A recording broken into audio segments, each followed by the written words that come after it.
As you may know, or now you will know, today is Equal Pay Day, and we have two special guests from the Council of Economic Advisors, Chair Cecilia Rouse and Member Heather Boucher. Chair Cecilia Rouse recently served as the Dean of the Princeton School of Public and International Affairs. She is a renowned labor economist with expertise centered in the economics of education and equality. Cecilia previously served as a member of the Council of Economic Advisors in the Obama-Biden administration and on the National Economic Council in the Clinton administration. She is the first African American and just the fourth woman to lead the CEA in the last 74 years of its existence.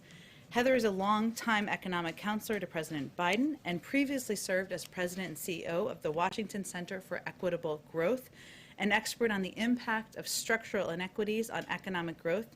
She served as the chief economist for Secretary of State Hillary Clinton's 2016 presidential transition team and as an economist for a range of think tanks and the Congressional Joint Economic Committee. They both have quite some resumes. I'm going to turn it over to them. They will each make some brief remarks, and we'll be able to take a couple of questions, and they actually have a meeting with the Vice President they'll have to get to shortly thereafter. So with that, I will turn it over. Good afternoon. It's a pleasure to be here today. So today is Equal Pay Day, a day that is a symbolic representation of how far into this year women must work to catch up to what men made in the previous year. Women working full-time year-round are typically paid just 82 cents for every dollar paid to men. It's a reminder of the work that remains to be done to advance equity and ensure that all Americans have the opportunity to reach their full potential. Because of this gender gap, women lose thousands of dollars each year and hundreds of thousands of dollars over a lifetime. The disparities are greater for Black and Hispanic women who earn 63 cents and 55 cents for every dollar that a white man earns. What does this mean? So a Black woman must work around 19 months to earn what a white man would earn in 1 year. For a Hispanic woman, that is almost 22 months. So what does this really mean? It means I shouldn't be standing here today in front of you, and really I should be here sometime in August. So what are we doing about it? President Biden and Vice President Harris believe we must begin by passing the Paycheck Fairness Act. This bill would be an important step towards ending pay discrimination through transparency and accountability for employers. They believe we must provide paid family and medical leave, make childcare more affordable, and build pipelines for training that enable women to access higher-paying jobs. They are also committed to raising pay for childcare workers, preschool teachers, home health aides, and others in the care economy, and taking additional steps to increase wages for American workers, such as raising the minimum wage and empowering workers to organize and collectively bargain, both of which are important to reducing the wage gap for women. We have made progress. My daughter is here today. She's downstairs. And when I was her age, the gender wage gap was about 60% compared to 80%, 82% today. That said, there is still a lot of work to do. The Biden-Harris administration is working to make sure our daughters have the same opportunities that our sons do, and to make sure that every American is given a fair shot to get ahead in this country. These aren't simply women's issues. They affect all families, the ability of our economy to recover, and our nation's competitiveness. With that, I'll turn it over to Heather.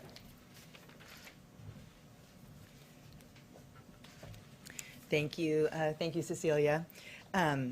So the pandemic and the economic crisis have undermined the health and well-being of women and children in the United States. There are now 4.2 million fewer women working than there were in February of 2020, in large part because of the pandemic. Millions more women have had to reduce their hours, often because taking care of the children is a responsibility that continues to fall disproportionately on women. Our economic recovery depends on us addressing the barriers that have hampered women from fully participating in the labor force. So here's the good news. The American Rescue Plan will change the course of the pandemic and deliver immediate relief and support to women, families, and their communities, critical to building a more equitable economy. The plan will increase the child tax credit from $2,000 per child to about $3,000 per child, and even more for a child under the age of 6. This means a typical family of 4 with 2 young children will receive an additional $3,200 in assistance to cover the costs associated with raising children. This will benefit 66 million children. The plan will also increase the earned income tax credit for 17 million workers by as much as $1,000, benefiting many cashiers, food preparers and servers, and home health aides, those frontline workers who have helped their communities get through this crisis, many of whom are women, many of whom are women of color. The plan also expands child care assistance, helping hard-hit child care providers who are disproportionately women of color cover their costs. And it will give families an additional tax credit to help them cut their child care costs. Families will get back as a refundable tax credit as much as half of their spending on child care for children under age 13, so they can receive a total of up to $4,000 for one child or up to $8,000 for 2 or more children. If we add it all up, these are historic actions that will not only help rescue our economy, they will help support our country's women and their families. But we know, as Cecilia pointed out, we have to do more to close the wage gap and to take steps to ensure that all women, especially women of color, have their shot to get ahead. And so with that, we will take some questions. Okay, Jennifer, kick us off. Okay, thanks. Question for you both. This is on racial economic gaps. During the campaign, President Biden talked about wanting the Federal Reserve to close income gaps, and he wanted to measure the progress they make in closing those racial economic gaps. Would you be willing to say if any steps have been taken so far towards requiring that sort of thing? Is the White House still interested in talking to Congress about amending the Fed Act to require some sort of measures? Sure, I'm happy to take that. So I can't speak to that exactly at this time. What I can say is that we are, this administration, across the administration, we are committed to addressing the racial wage gaps and racial inequity gaps. I can say at the CEA, for example, we are using data to understand the impact of all of our policies when we study what's happening in the economy. We want to look at how it's not just affecting the average, but looking at all groups. And I would also mention that when Chairman Powell testified yesterday, I think it was just yesterday, and last week, he pointed to the fact that as the Federal Reserve is doing its monetary policy, it is looking not just for the average unemployment rate to change, he is looking to see that the economy is doing well for everybody. So, we are very aligned in that. Go ahead. Thanks for doing this. Josh Boak with AP. Lots of Americans thought educational attainment would close the gender wage gap and racial inequality. But in fact, if you look at college grads, the gap widens between men and women. Some of that is due to age, but what are the factors driving here? Why hasn't educational attainment delivered more? I'm happy. Yeah, so, educational attainment was actually very instrumental in making some of the gains between my daughter, the wage gap when I was coming up and my daughter. So we know that women getting higher years of schooling was very important in the early years. But now we know that women on average are getting more schooling than men. So that is why it is not contributing as much. And what we see then is that there are other factors. So we see that the wage gap among young adults is actually fairly small, and it opens up, particularly when women start families, which is why the care economy and the efforts we're making to ensure that workers, not just women, but all workers, can balance work and family is going to be so important. We also know that flexible workplaces is very important for helping workers to balance work life, the work responsibilities and job responsibilities. Claudia Golden at Harvard, for example, has found that the wage gap is smaller in occupations such as pharmacists, where there's just more flexibility baked into the occupation. So there's still more work to be done, and I think it really goes to helping women in particular, but all workers balance responsibilities of family and work. Karen? Heather, you had cited the statistics on 4.2 million fewer women now in the workforce than before COVID. The president has said that women dropping out of the workforce during the pandemic is a national emergency. Are there new measures under discussion now specifically on that issue to reintroduce women back into the workforce, part of the Build Back Better plan, and what can be done to bring them back in? It's a great question. The most important thing that we need to do is wrap our hands around this pandemic. right? So the steps that were taken as a part of the American Rescue Plan to, deal with the health crisis, make sure that the vaccine gets out, all of those things, that is certainly going to be an important step forward so that schools can reopen safely. And then, of course, there are funds as a part of the American Rescue Plan, historic investment in child care centers to help them reopen safely. So part of what we see in this decline in women's employment is because of the fact that they're responsible for children, the fact that child care centers have closed, schools aren't open, families are trying to telecommute, or they're trying to go out to their job and cope with children not having adequate care or the right care. That is really, I think, going to play an important role in getting folks back in to the labor force. And I want to stress that's on both sides, right? In those caring economy parts of our economy, these are jobs that are disproportionately held by women. So in making sure that schools are open and childcare centers are open, we're helping those women as workers and also as parents and caregivers. So I think those are some of the first steps that we need to see. But over time, making sure that, as Cecilia said, making sure that we have that strong foundation of the care economy on issues around childcare, also issues around how we help families that have someone who needs some extra care or sort of later in life issues, the aging and the disabled, along with making sure that we have workplace flexibility and we have paid leave. These are all things that help make it possible for people who have care responsibilities to be full members of our economy and our society. Andrea and then Lisa, and then we gotta wrap it up. Sorry, it's the equal pay day. Just real quickly, in terms of the infrastructure package that's coming next, right? So that we're talking about quite a lot of money, $2 to $3 trillion. What specific things do you think essentially have to be part of that, and what role in all of this does the sort of your push for the federal minimum wage increase play, and how do you convince Congress that that's an essential part? Well, I can take a stab at that, and then Yeah. we know that the president has been so clear throughout the campaign and into governing on what his values are and where he wants to guide this economy, right? That we're focused on how we can deepen, strengthen, broaden the middle class. It's why we're so focused on equal pay day, because we know that women are a key part of, make up the workers that make up the middle class. And he's been very clear in his support of raising the minimum wage to $15 an hour, that these are the kinds of focus that we need to have as the agenda is built out. This is what he's asked us to focus on. Alongside this, we need to make sure that we are making sure that the economy is directed at enhancing, supporting, building American competitiveness so that we're creating those good jobs and they're available for all people, not just some people, but people all across these United States. Yeah, I guess what I was just going to add to that is that this next package is really about investing in our future and making the kinds of smart investments that we know will increase growth, and we want that growth to be widely shared. So the idea is not just to increase the size of the pie, but to ensure that everybody gets their slice, unlike many policies that have followed in the past. Do you need to include some kind of private sector initiatives to nudge those companies that aren't moving along as quickly? Look, we really can't speak to the specifics. I think you're used to Jen saying she likes to keep her job. I kind of like to keep mine too. So we are looking at the most effective ways in order to make these kinds of investments that we know are just so important to our economy.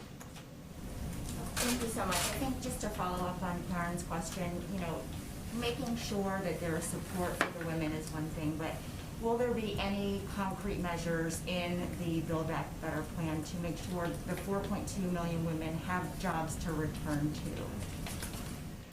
Right, that is the exact purpose of the American Rescue Plan, right? The whole purpose is to get us through this pandemic and to help our businesses that are viable stay in business, to help the workers who need help paying their rent and getting food on the table, to stay engaged and not just imagine that they're going to drop out forever. We know that the longer that we have the economic crisis and the longer that workers are out of the workforce, the harder it is for them to come back. So that is the entire focus of the American Rescue Plan, is to get us back on track so that by next year we are back to essentially full employment. All right, thank you both so much for coming. Thank We'd you. love to have you back. Thank you. Okay, I just have a couple of other items for you all at the top. As you know, this afternoon, the President and First Lady will be joined by by Megan Rapinoe and Margaret Peirce at the White House for a virtual event with other members of the U.S. Women's National Team, where the president will sign a proclamation marking Equal Pay Day. Additionally, the second gentleman is in St. Louis, Missouri for a listening session on gender equity in the workforce. As Cecilia and Heather just detailed, the pandemic and economic crisis have undermined the health and well-being of women and children. The American Rescue Plan provides help for women and families by increasing the child tax credit, expanding child care assistance, and providing women and families the relief they need. It also provides $130 billion to help schools serve all students and reopen. Yesterday, on the anniversary of the Affordable Care Act being signed into law, the president, of course, traveled to Ohio. It was a great trip where he announced that the administration would expand access to health care coverage by extending the special enrollment period until August 15th. I know a number of you noted that, but I just wanted to reiterate it since it was late in the day. This morning, the president was proud to sign into law the Save Lives Act. The bipartisan piece of legislation will give the VA the ability to provide vaccines to all veterans and boost vaccine efforts for veterans, families, and caregivers. It's truly a testament to what government can do when we work together. He's grateful for the leadership of both the Senate and House Veterans Affairs Committee, both chairs Mark Takano and John Tester, and ranking members Mike Boss and Jerry Moran. As we announced this morning, but to give you a little bit more detail, the president will travel to Pittsburgh, Pennsylvania next week on Wednesday, March 31st, where he will deliver a speech laying out more details of his plan to build the economy back better. Over the next several days, and this is probably why they were hesitant to give more detail, he will continue meeting with his economic team to finalize details of his proposal, including the scale, scope, and final policy components. His focus, of course, will be on investing in America's workers, making sure the tax code rewards worth, not wealth, delivering on the promises he made to the American people when he was running for president. With that, go ahead, Josh. Thanks, Jen. On the shooting in Colorado, the president said Congress must act. Senate Majority Leader Schumer has also said the Senate's poised to act. But Vice President Harris said today on CBS that she thought the change would have occurred after the Sandy Hook shootings. And I'm curious, what does the president think is different this time, and how has he changed his approach so that this administration can pass these changes when in the past it failed? Well, first, the president shares that sentiment, as I think many Americans do, that when we saw 20 children murdered, when we saw 6 adults murdered, that would turn the tide of Congress. We have seen data and statistics still across the country still broadly support background checks. I think it's about 80% of the American public support background checks, including a good percentage of gun owners support background checks. We've seen states take action since that time. A number of states across the country have put in place a number of laws. Sometimes states are the leaders, as we know, and we've seen in other areas of policymaking. But I think the president, who has been in public life and public office for 50 years, more than 50 years, would be the first to tell you if he were standing here that just because you don't get the policy making, the legislation done the first time, it doesn't mean you quit trying. And certainly tragedies like we saw earlier this week, like we saw last week, mass shootings that are killing innocent lives, leaving family members without their loved ones, is a reminder of how important and vital that is. He has talked about, as he did yesterday, the importance of working with Congress. I know the vice president touched on the fact that if we want something to be permanent, if we want it to be lasting, we need it to be legislation. He certainly believes that. But there are also executive actions under consideration that we will continue working through internally. And there's lots of levers you can take, obviously, as president and vice president.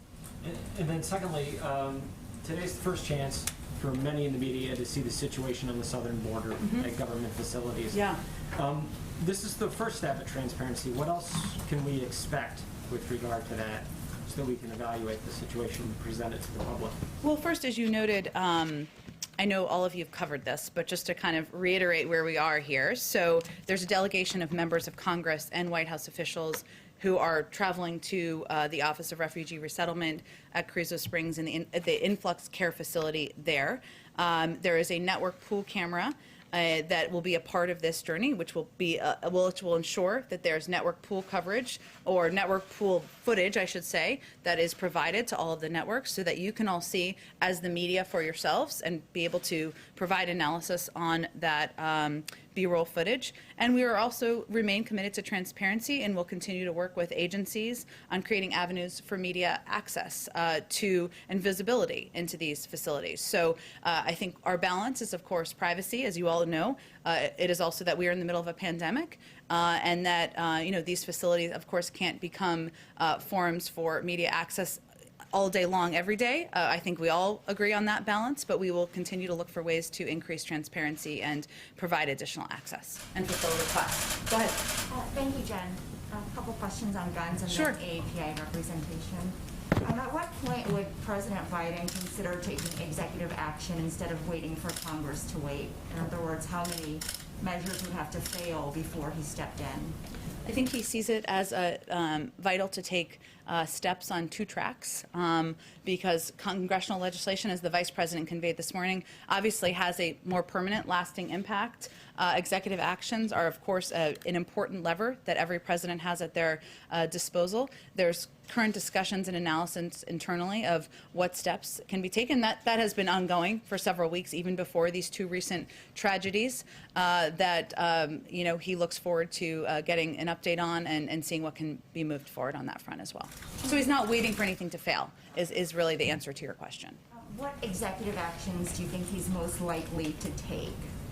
It's a great question. I have it myself as well, but it's an ongoing policy process internally. I will say that his view, the Vice President's view, and our policy team's view is that it's not just about addressing gun access. That's important, and obviously there's legislation that's under consideration on background checks that they both strongly support. They want to see move forward. It's also about addressing community violence and a range of issues that are root causes and kind of lead to the deaths and the impact that we're seeing that's so troubling. Got it. Thank you. And then on the other issue, the White House had conversations with Senators Duckworth and Hirono. I think one concern that they have brought is the question of who is advising President Biden from the AAPI community as we see this surge of violence. I know Ambassador Rice and Cedric Richmond are leading the engagement efforts. Who in the AAPI community is having direct conversations with the president about what's unfolding? Well, you mentioned Cedric and Susan Rice, who have been doing listening sessions for some time, and obviously those will continue to pick up. Obviously, the Vice President, who is the first in the meeting and the last in a meeting on every issue, including the impact of the violence and the threats and that we've seen increase over the past several months against the AAPI community. As a member herself of the AAPI community, is certainly playing an important role on that. And as we noted in a statement we released last night, we are also adding a senior level Asian American Pacific Islander liaison who will ensure the community's voice is further represented and heard, not just around crises, not just around an increase in violence, but in general, and playing an important role with a seat at the table. And to be clear, this is a new position in addition to the one over in public engagement? This is the one that we announced last night. Okay, so it's going to be a new senior level position. Yes, Addis, yep. Will this person also have a policy portfolio, or will it just be mainly outreach? I can get you more specifics. I mean, I think that when all the roles that are in our playing liaison roles, typically have a seat at the table on a range of issues. So whether it is healthcare or climate or community violence, so typically it's having a seat at the table on a range of topics, but I can see if there's more specifics. Obviously, we have not hired yet because we just announced this last night.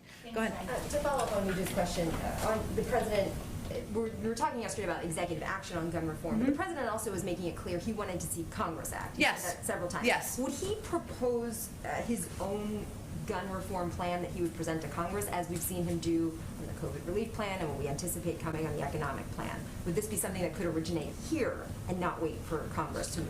You know, Karen, I think it's a great question. There's obviously a lot of pieces of legislation that have been proposed. There's these two background check bills that have moved their way through the House. There's also legislation that's been proposed by Senator Feinstein, Congressman Cicilline, that addresses some banning an assault weapons ban, which is something the president worked to pass in the 90s when he was in the Senate.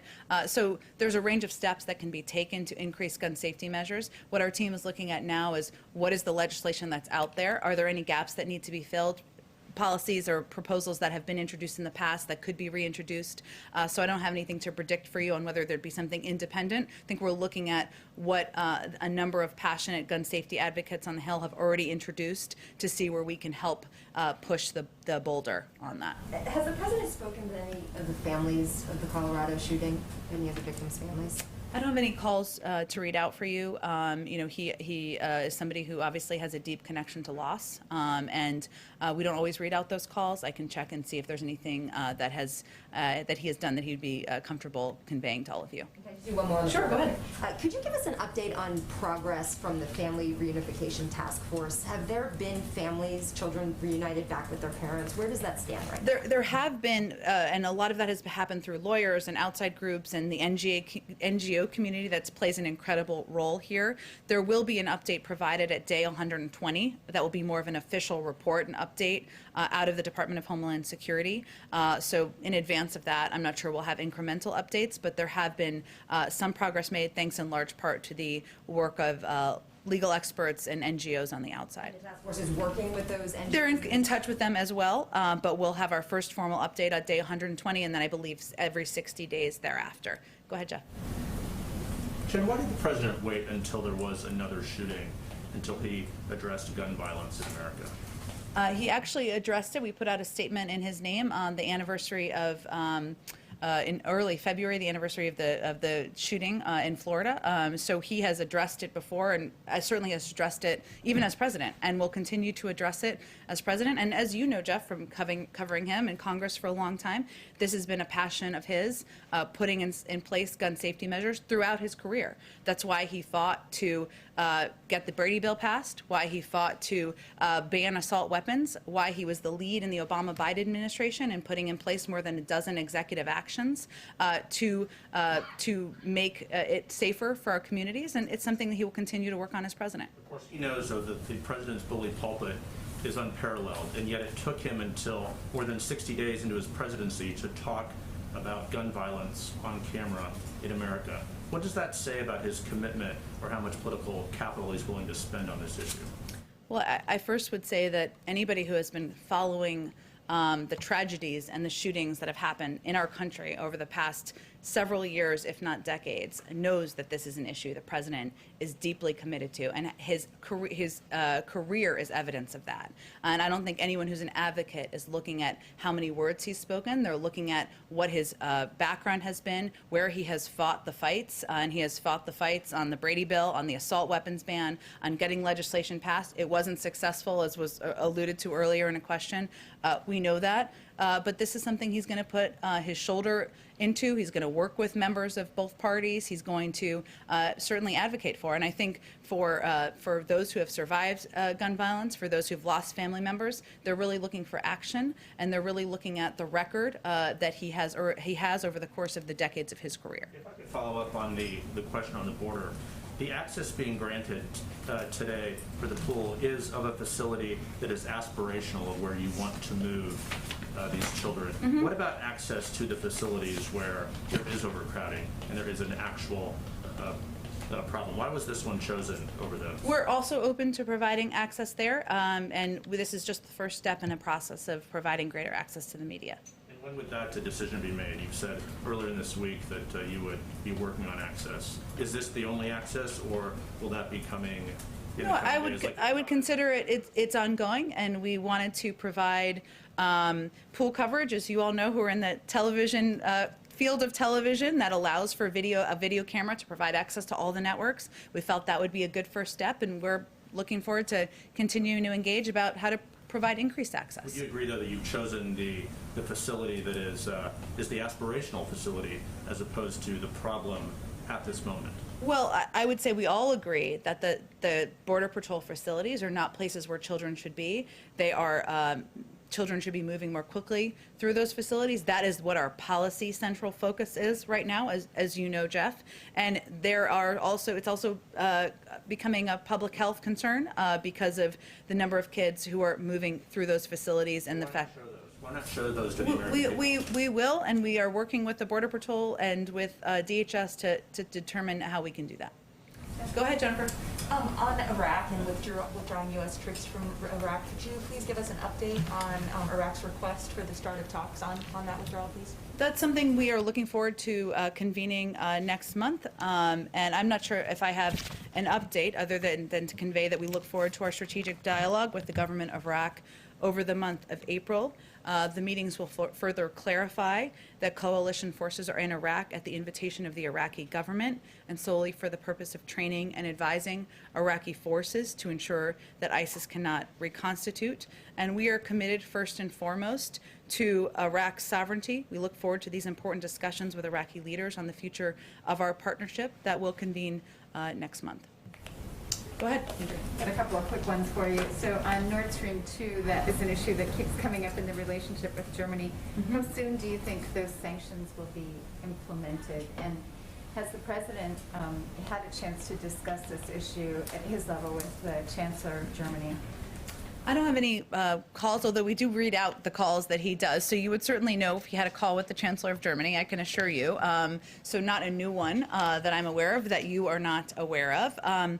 We continue to believe it's a bad deal. I don't think we have an update on our policy position beyond that. Okay, and then 14 states have now sued the administration over the oil and gas, over the pause in oil and gas leasing. What do you say to that, and how do you move beyond that? I mean, how do you, I realize there's a legal process, but how do you get your point across in this legal environment?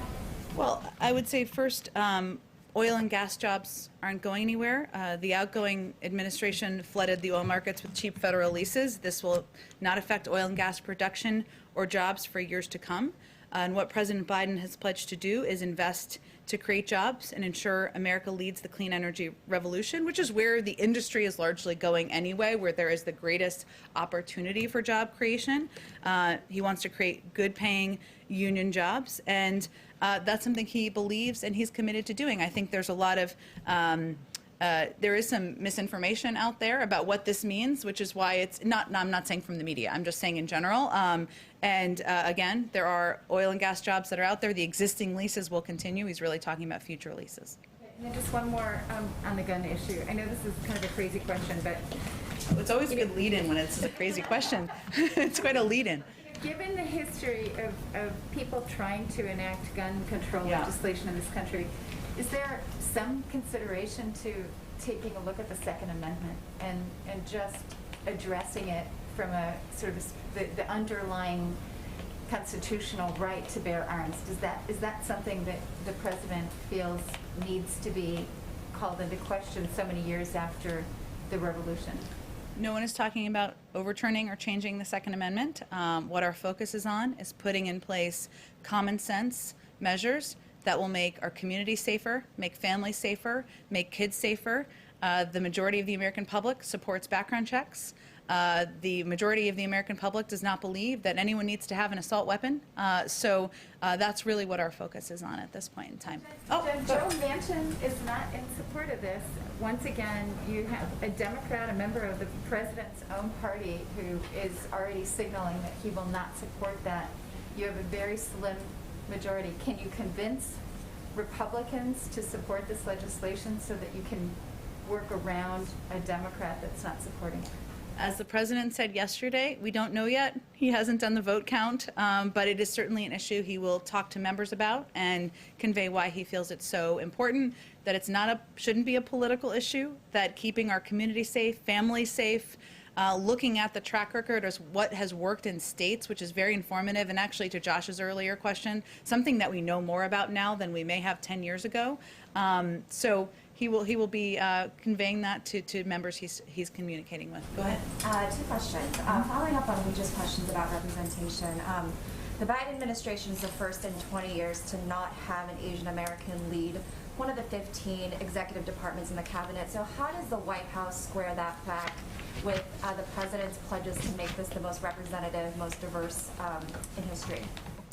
Well, I will just say the president remains committed to making sure this is the most diverse administration in history. That has always been, remains our goal. We've made a lot of progress. We have the most diverse cabinet in history, but we will continue to make progress. We have AAPI staff at senior levels and at all levels of the administration, and we will continue to work to find ways to elevate AAPI voices at the highest level of government. There are a number of cabinet level. I know it's not 15 members, but just to note, obviously Catherine Tai, who received overwhelming support in the Senate in her approval to be confirmed for USTR, Julie Su at the Department of Labor, Kiran Ahuja, I'm going to butcher that name and I apologize to Kiran, at OPM, Todd Kim, the Assistant Attorney General at DOJ. So we will continue, and obviously there are more positions and roles that we need to fill. And I will say first and foremost, the President's view is that we need to listen, and that is an important component of how we're communicating with members of Congress as concerns arise, also with leaders in the community, as he and the Vice President did last Friday, why it's so important as we look to policy making to have senior members of our administration do listening sessions in the community to determine how we can best address needs. There's personnel, of course, and we will continue to work toward that. There's policies, and that's part of our objective and our focus at this point in time. And also a quick one on guns. The President also talked several times about a federal assault weapons ban, and I'm wondering how he plans to build a coalition around that, even when that policy is something that is opposed by many moderate Democrats in Congress. Well, though it is supported by the majority of the American people, and that is an important fact. He will, it's something that he has long had a view and a belief that no one needs an assault weapon, that it is not something that should be a part of what people have access to in this country. And he will continue to, so it's like, you're asking kind of who will he talk to, or who will he? Plan to build a coalition in Congress to build that support? Well, part of it is certainly communicating with the advocates. It's communicating with outside groups, with gun owners, many of whom will tell you that they don't believe they would support an assault weapons ban.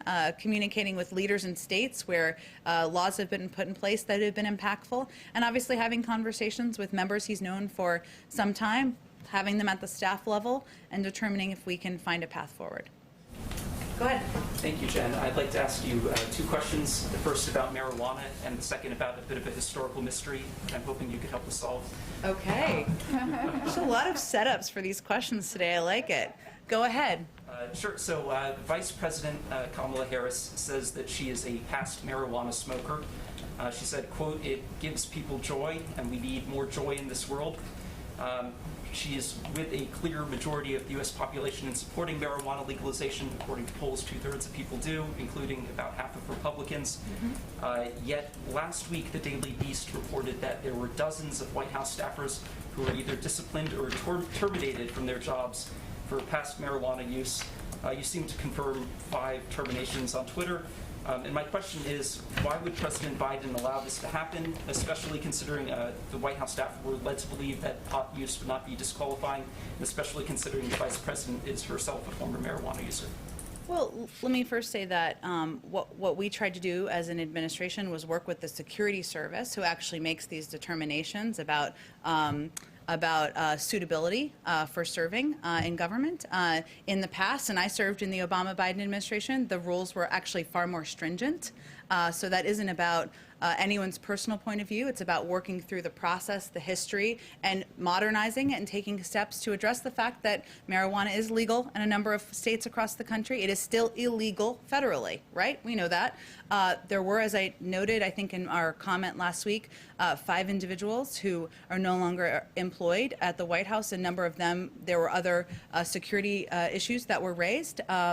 And that's an unfortunate conclusion, of course. But what we tried to do is enable additional members of the team who would not have been able to continue serving in past administrations to continue serving by updating our policy in coordination with the Security Service. Follow up on that. Surely President Biden could, implement changes here unilaterally and just say that these people can come to work for him. Well, I think if marijuana was federally legal, that might be a different circumstance. But I don't think I have any more for this on this for you. Go ahead. Do you have any more data on the number of people impacted other than the 5 people who were terminated? I don't have any more data for you other than to convey that there were a number of people who would not have been able to serve in past administrations, and because of our efforts to modernize and work with the Security Service, they're able to serve. Did you have another question? Yes, I did. Okay. This is as I set it up, a bit of a mystery, and I'm sure that you've inquired about this yourself. And, Oh, okay. Where's the cat? No, it's not that. Okay. So there was a report last year from the Senate Finance and Homeland Security Committees. It claimed that the wife of Moscow's former mayor paid a company associated with the president's son $3.5 million. There was no explanation for this alleged payment, and I'm wondering if you could tell us if that claim is accurate, and if so, what the $3.5 million was paid for. Not familiar with that claim. Doesn't sound like it's backed up by a lot of evidence. If you have evidence or specifics, happy to discuss it further. Committee's report. So you haven't asked about this, or? I'm not familiar with the report at all.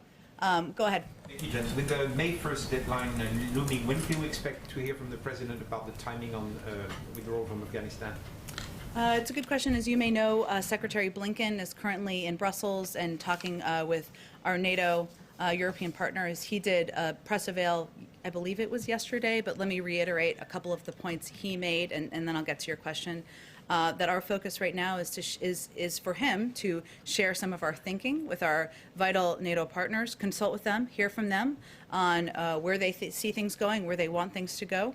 That, as the president had said last week, it's tough meeting that May 1st timeline, and the Secretary of State reiterated that in his remarks as well. Whatever we do will be informed by our allies and partners, but the president is currently discussing, of course, with policy team members on what is possible, and hopefully he'll have an update soon, but I don't have a timeline on that for you. An announcement this week?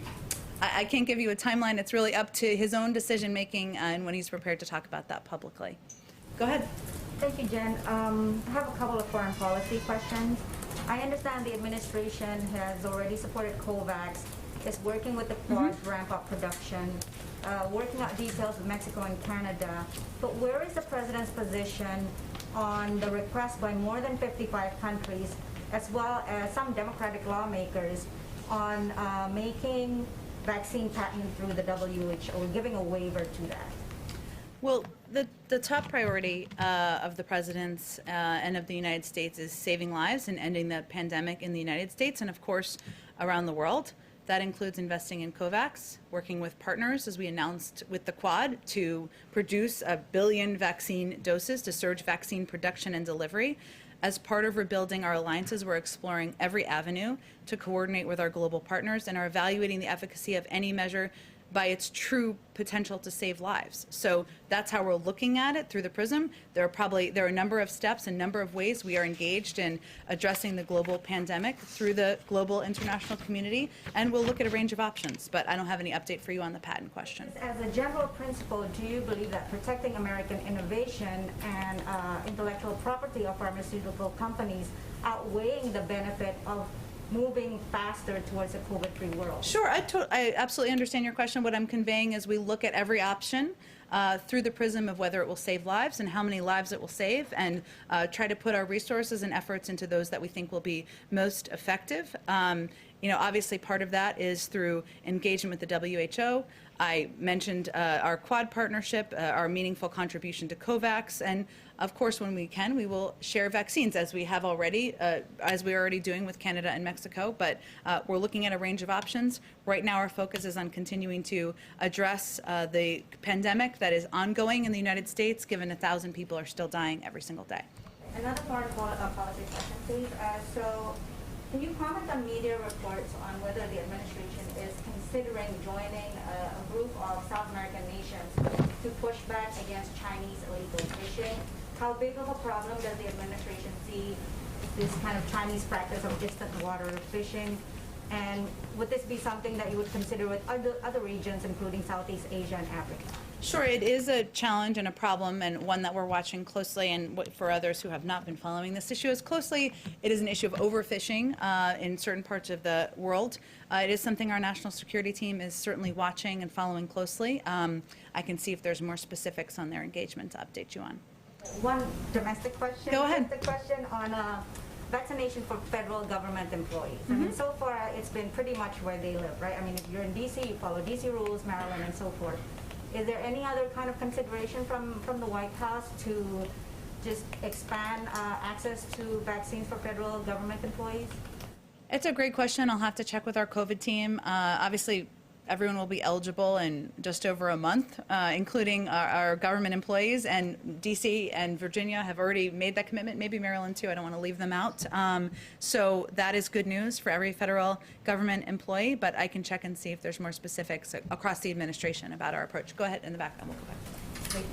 A couple of questions. First, I wanted to ask about voting rights. The Senate right now is debating its own version of the For the People Act. Yeah.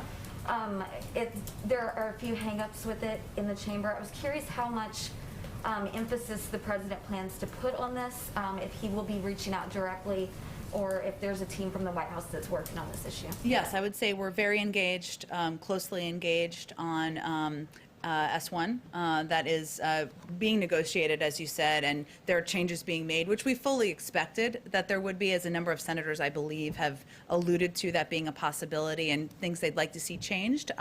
So it's working its way through the process. We get regular updates. Our legislative team does, and we remain very closely engaged. And I wanted to ask, Leader McConnell has said that he hasn't been invited to the White House and he hasn't had a direct conversation with the president since the inauguration. I think he corrected that statement. I was curious, because I know previously Leader McCarthy had said that he had tried to reach out to the White House to get an invitation here. Does the president plan to have some sort of big, meeting with leaders from across the aisle where we would see photos of them together and things like that?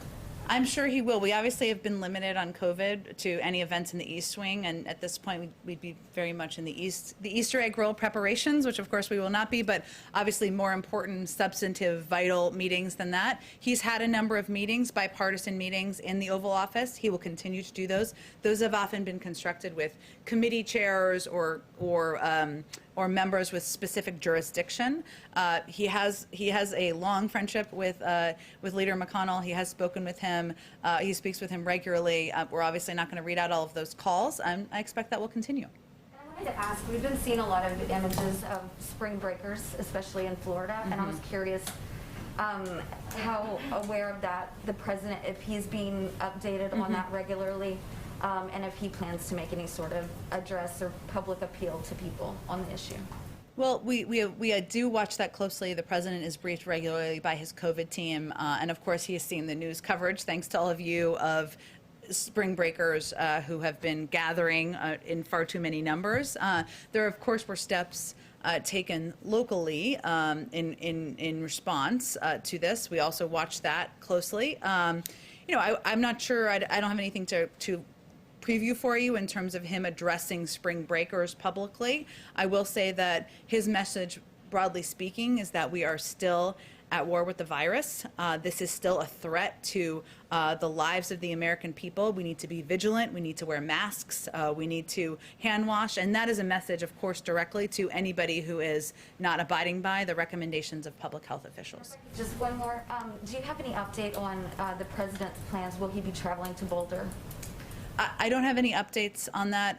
As you all know, this tragedy only happened just about 36 hours ago, and obviously that would be done in consultation with local officials who I know are still digesting the events and in their community, working on healing in their community. I can note, since you reminded me, he did speak with the mayor this morning as well, and he had spoken with the governor yesterday, and will remain in close touch. But let me just go to the back, and then we'll come back. Go ahead in the back, Lal.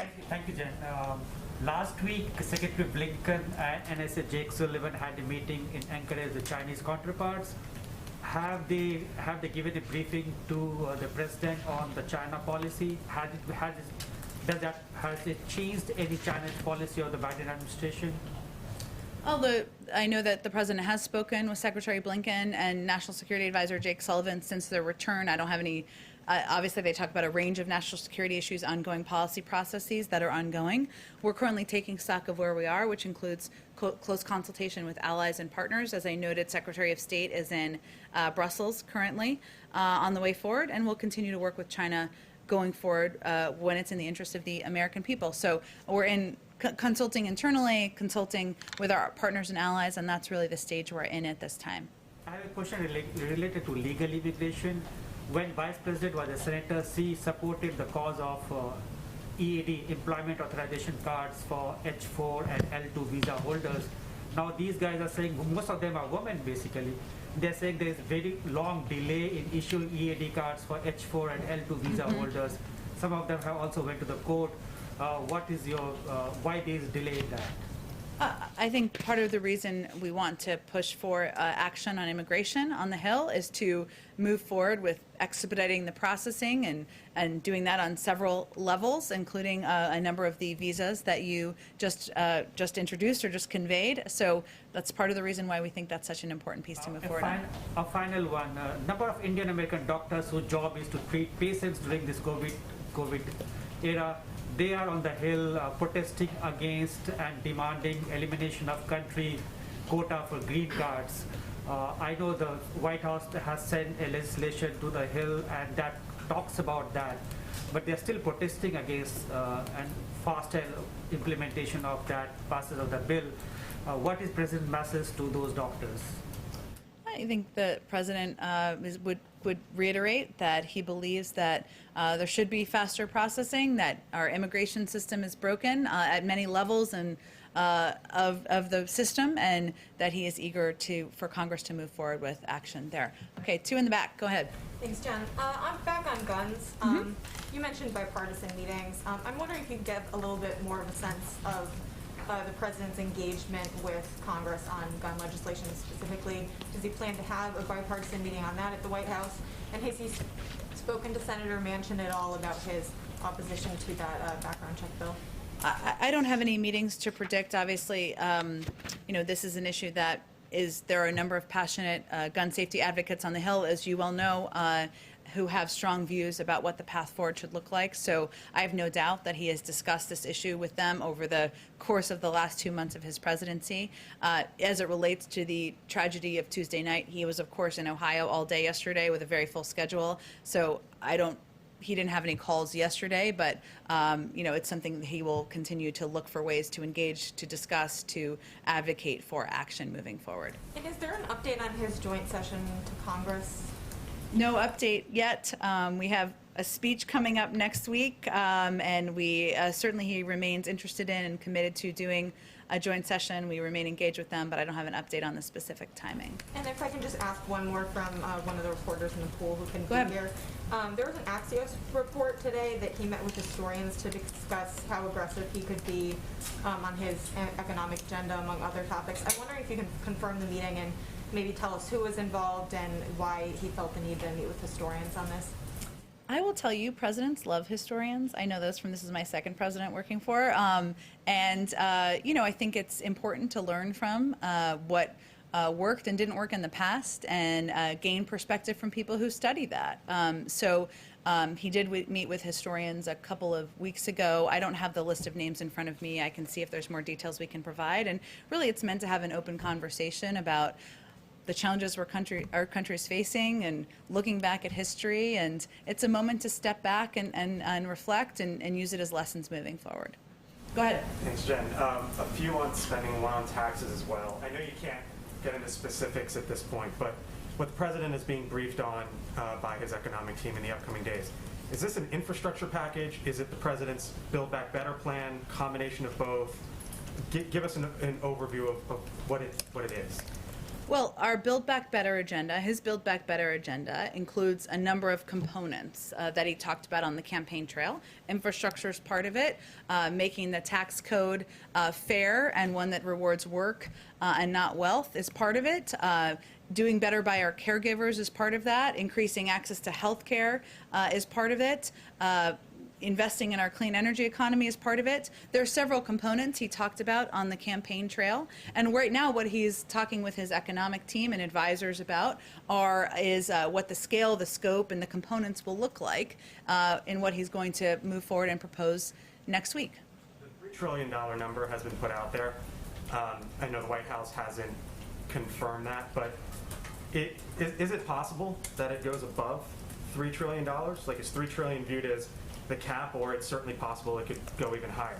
Well, again, I think what we're looking at is all of those components, as I just laid out, all of which will not be in a speech next week, right? This is big components of his agenda that he talked about on the campaign trail. So, and right now he's having a conversation about the scale and the scope of what proposals look like. There's lots of ways to frame it, to shape it, to size it. So I don't have any more to predict for you.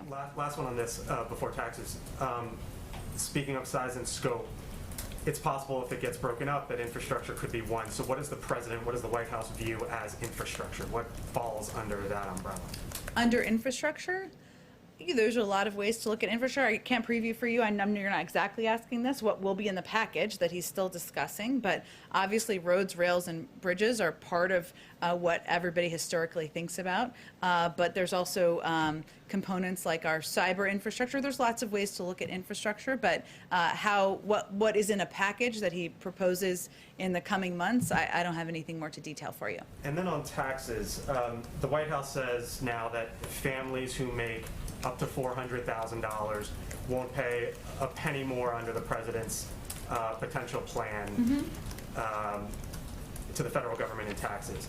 So, Which is 98% of families. So what about individuals? If you're an individual and you make up to blank, you won't pay more to Uncle Sam. What is that number? $400,000.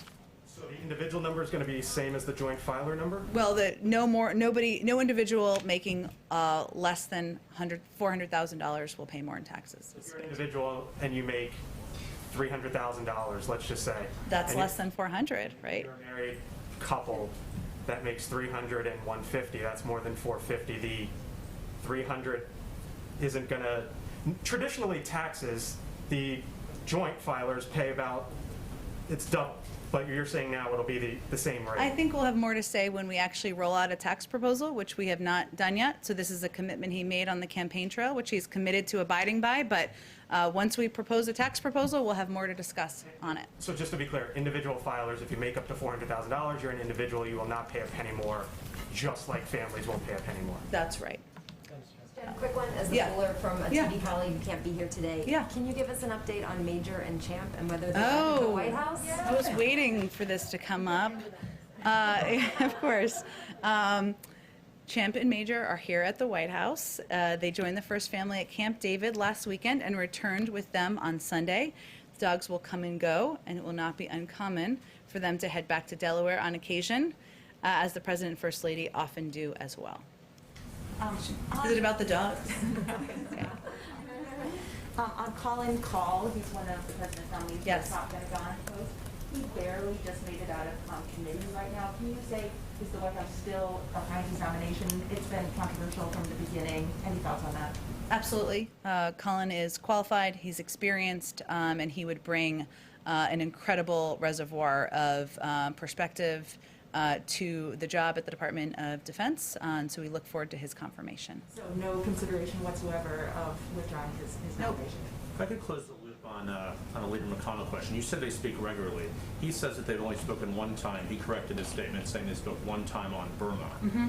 Have they spoken beyond that one time? I don't have any more calls, I don't think, to read out for you, which we will not make a case of doing, as you know, so I don't have more to read out for you. Has the President's definition of bipartisanship changed since he arrived in office on January 20th? No, his definition of bipartisanship has always been working on behalf of the American people and governing for all people, whether it's Democrats, Republicans, independents, and moving forward on proposals and policies that will make their lives better. With or without Republican votes?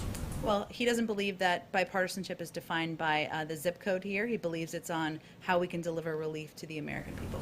Thanks. Okay, thanks, everyone. Do you have any timing when you might announce a replacement for Neera Tanden?